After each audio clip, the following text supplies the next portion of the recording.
matagutlo, matagadlaw. Adunay mga panghitabo dito sa kauluhan. Panghitabo sa gawa sa atong nasod ug adunay mga panghitabo dinhi sa atong dapit. Mga panghitabo nga mao'y makapaikag sa katawhan nga mabinantayon sa lakat ug dagan sa panahon karon. Itanyag ning istasyon DXSR ang 7 o'clock Breakfast News.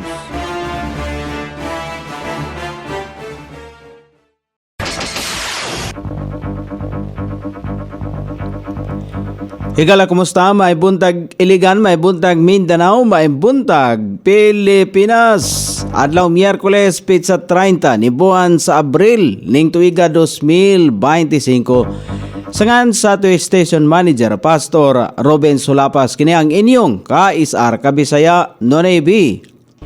Ang matod sa hanay sa balita sa alas 7. O karon sa uluhang tudling sa ato mga balita, driver og tricycle nakuhaan og shabu. Health Center sa Barangay del Carmen nga nahimutang sa kanhi COVID facility ayuhon. Flushing sa giayo nga tubo gisugda na. Mga konsumidor giabisuhan sa pag-abli ang ilahang mga gripo. Upat ka mga benepisaryo sa Barangay Mainit nakatakdang bisitahon sa Uplan Bisita karong adlaw. Sa kauluhan, Vice President Sara kumpirmadong mutambong sa meeting di Avance sa PDP laban sa Mayo 8. Kapin 74,000 ka mga tao ang apektado sa pagbuto sa Bulkang Bulusan. Chinese national nga adunay spy equipment nasikop dool sa opisina sa Comelec, Maynila. Sa gawa sa nasod mga overseas sa Filipino workers sa Amerika luwas sa sunog nga nahitabo sa New Jersey. Balita sa kinabuhing Kristohanon, Korte Suprema sa India gidungog ang mga kasong adunay kalabutan sa pagpangabuso sa anti-conversion law. Kini ang uluhang tudling sa ato mga balita nga dalit kanato ning istasyon DXSR 106.7 sa inyong FM dial. Ang bugtong radyo sa Dakbayan Siligan nga nagsibya sa balang kasulatan, pinasubay sa inspired and preserved. Not simply dictated King James Version sa Anchor Broadcasting Corporation. O karon sa kompleto nga detalye, nakuhaan o gituhang shabu si alias Pacifico samtang naglingkod kini sa usa ka tindahan sa Purok ka Jesursville, Barangay Saray, sakop ni Dakbayan Siligan sa nakalabayng gabi. Ang suspect taga Purok 2, Barangay Saray og usa ka tricycle driver. Nakuhaan kini og usa ka pakete sa gituhang shabu. Sumala pa sa suspect nga napreso na siya kaniadto tungod gihapon sa droga. Ana siya karon sa pulis sa Station 5. Ayohon sa lokal nga kagamhanan pinagi sa City Engineer's Office ang Health Center sa Barangay del Carmen nga nahimutang sa kanhi COVID facility. Lakip nga idugang sa pasilidad ang kasilyas nga haom sa standard sa PWD o kanopi sa receiving area. Gigahinan kini og 1.6 milyones pesos. Kini aron nga makiter og makakiter og mas daghang pasyente. Sugdan ang renovation sa Mayo 6 ning tuiga o lauman nga mahuman sulod sa 90 ka mga adlaw sa kalendaryo. Gibutyag ni Iligan City Water Works sa System Head Engineer Jaime Sato nga gisugdan na nila og abli ang valve sa water source aron da pag-flushing sa mga nisulod nga kontaminadong tubig sa giayo nga tubo. Abiso niya sa mga konsumidor nga ablihan ang ilang mga gripo aron makagawas ang hugaw nga tubig. Dugang nga pasabot niya nga hinay-hinay lang ang pagpasulod nila og tubig sa tubo aron makasugakod ang tubo sa anam-anam nga pagsaka sa pressure sa tubig. Anam-anam lang usab ang pagpaabot kon ang pagdangat sa tubig sa mga kabalayan. Nakatakdang bisitahon sa Oplan Bisita Team ang upat ka mga nagmasakiton sa Barangay Mainit karong adlaw Abril 30. Hatagan sa team ang mga benepisaryo sa ila ang mga nagunang panginhanglan sama sa check-up o tambal. Diin kaabag nini ang CSWD alang sa financial assistance USCA nga nagrehistro niadto mga senior citizens. Galibot ang Oplan Bisita sa 44 ka barangay sa Iligan aron sa paghatod og serbisyong medikal ngadto sa nanginahanglan. O karon sa balita sa kauluhan nga mabasa sa nagkalain-laing gulas pamantalaan karong adlaw nga nahipo sa lawak balitanan ning istasyon DXSR 106.7 sa inyong FM dial, ang bugtong radyo sa Dakbayan Siligan nga nagsibya sa balang kasulatan, pinasubay sa inspired and preserved, not simply dictated King James Version sa Anchor Broadcasting Corporation. Kumpirmadong mutambong si Vice President Sara Duterte sa meeting de avance sa Partido Demokratikong Pilipino BDP laban nga pagkahimon sa Mayo 8 sa Ligwasang Bonifacio, Maynila. Sumala pa kang Vice President Duterte, wala siya nakatambong sa mga nahaunang rally sa partido tungod sa iyaang opisyal nga katungdanan sa ubang nasod, partikular na ang pag-adto sa dahig.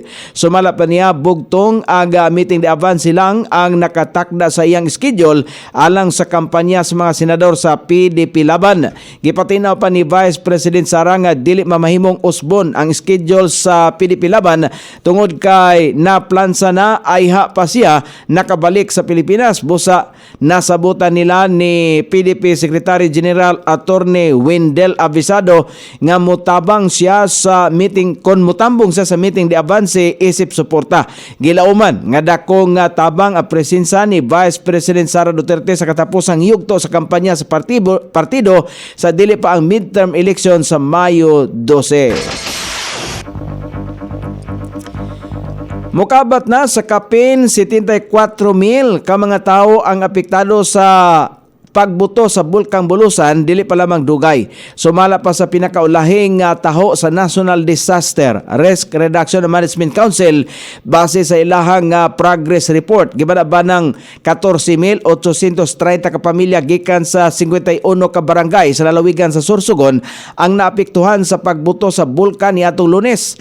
Nagpahigayon na og aerial assessment ang mga representante gikan sa Provincial Disaster Risk Reduction and Management Office sa Sorsogon, Municipal Disaster Risk Reduction and Management Office sa Bulusan ug ang Office of Civil Defense sa region sa Bicol aron matumbok ang gilapdon sa kadaot sa mga apektadong lugar. Sumala pa sa NDRRMC 13 ka mga barangay sa Sorsogon ang nakasinati og asphalt gikan sa pagbuto sa bulkan.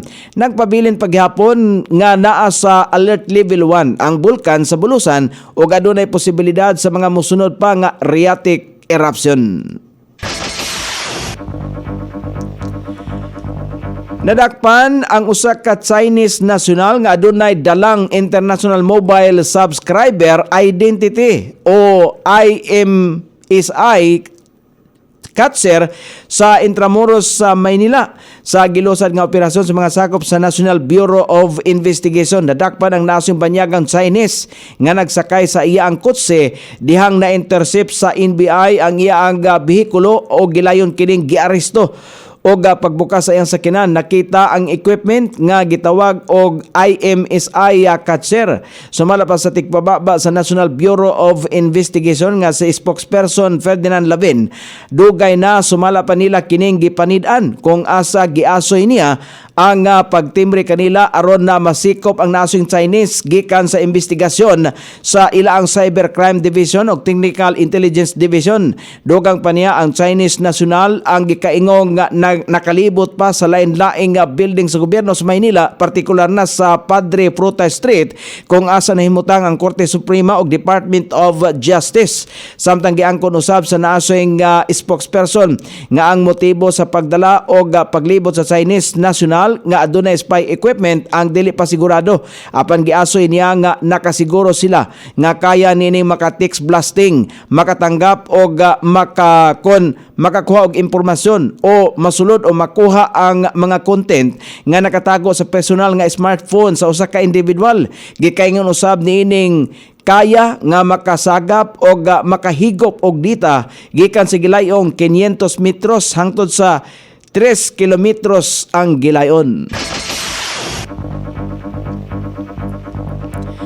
O karon sa balita sa gawa sa nasod, mga gianunsyo sa Philippine Consulate General sa New York nga luwas ang mga overseas Filipino workers gikan sa nahitabong wildfire sa New Jersey. Ang nasong wildfire nataho nga nagsugod sa Greenwood Forest Wildfire Management Area diin haduol sa mga kabalayan. Gikataho nga aduna nay naakusahan sa naasong wildfire human nga pakyas nini nga mapalong ang nahibiling bonfire haduol sa 15,000 ka hektarya nga mga lasang. Ang naasing sospek kasamtangan nga na preso na bilanggo tungod sa kasong arson. O karon sa balita sa kinabuhing Kristohanon, gidungog sa Korte Suprema sa nasod sa India ang mga nahitabong pagpangabuso ngadto sa paggamit sa anti-conversion law sa nasod diin gihimong pamaagi kini aron nga makahatag og dakong kasina ngadto sa mga minority sama sa mga Kristohanon. Ang naasoy mga kasong gidungog gikan sa kaniadtong tuig 2020 diin unang nataho ang reklamo batok sa pagpangabuso kon abusadong paggamit sa anti-conversion law. Ang nasong hearing dako usab ang impluwensya tungod sa pagpangutana ngadto sa constitutionality sa naasoyng balaod.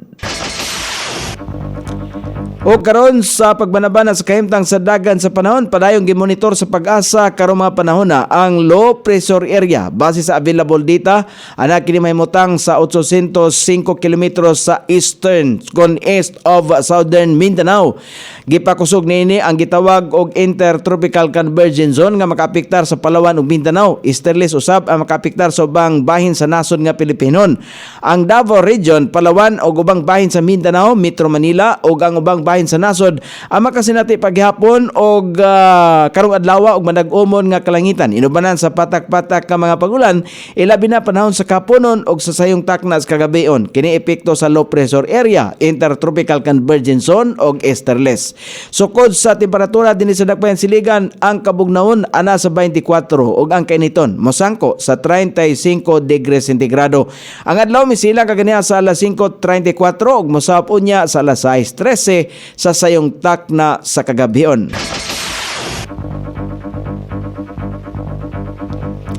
Inyong nabati ang kinatibuk ang hanay sa balita sa alas 7 nga dalit kanato ning istasyon.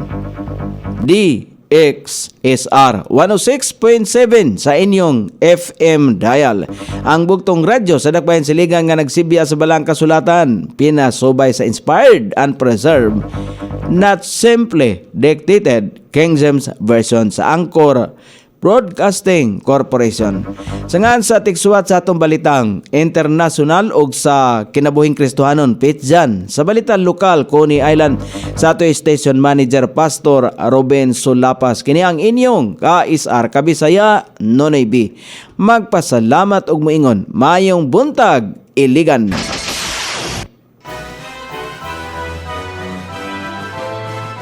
Inyong nabati ang 7 o'clock breakfast news hangtod na usab og mga adlaw sa samang takna o sa samang istasyon. Daghang salamat sa iyong pagpaminaw ug maayong buntag.